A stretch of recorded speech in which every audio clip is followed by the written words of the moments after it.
Excuse me. Hi, everyone. Oh, I'm live. Cool. I just got out of our coaching session for Practice by Design, and something came up in that meeting that I wanted to share with you guys. It kind of sparked this live, and it's this discussion of like, if I am a private pay practitioner and I don't take insurance, and I have people coming to me and asking about insurance, and if they ask like, well, why don't you take insurance? I think there is sometimes some clinicians report like feeling like a activation around it, where they suddenly feel like they have to have a good justification for it, where the potential client or this other person is going to like be satisfied with their answer. And we talked about the difference between justification and explanation, that when we are feeling this emotional pull to justify, often what we're feeling is that we feel some level of guilt, maybe shame, maybe something else is going on, and we want the other person to agree. We want that to be a good enough reason for this person to not feel bad or to not dislike us. Whereas when we are providing an explanation, just information about why we have chosen that for our practice, that comes more from this place of just like providing the information, right? Like, well, this is the reason that I chose that. And it doesn't come from this place of like, and I want you to still like me for that. I want you to be okay with that.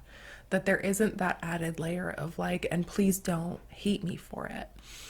And so figuring out, what are you comfortable sharing? I think when we have a website, we can put on our website information about why we don't take insurance, or why that decision is best for our practice, and how we serve clients by, in light of that, or with that in mind. And still needs to come from this place of explanation, of like just providing the information, and not from the place of justification. Because when we justify, then we start trying to prove that it's the right thing. If you're in a position where you have clients asking you, oh, well, do you take insurance, and why not? And you're getting like a feeling about it, I want you to take some time to think about that. Think about where that's coming from. Think about like what it is that's motivating that feeling to justify, and see if you can't shift into just information, providing information.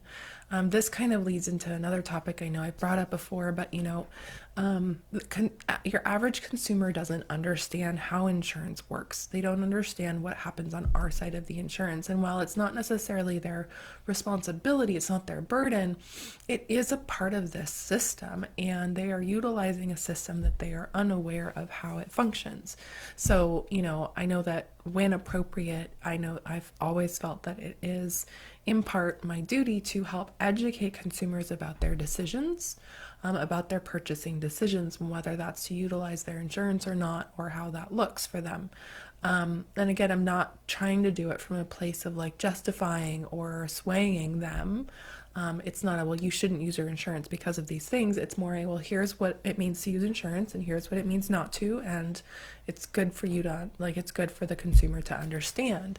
And I think it's important for consumers to begin to understand like that decision, especially if they're in a position where they can make that decision. So that's kind of a little side note, but yeah, so coming back around to this insurance and private pay thing, and just notice what's coming up for you, work through that piece for yourself, and then have something that you can say and feel comfortable saying that feels like just information instead of justification.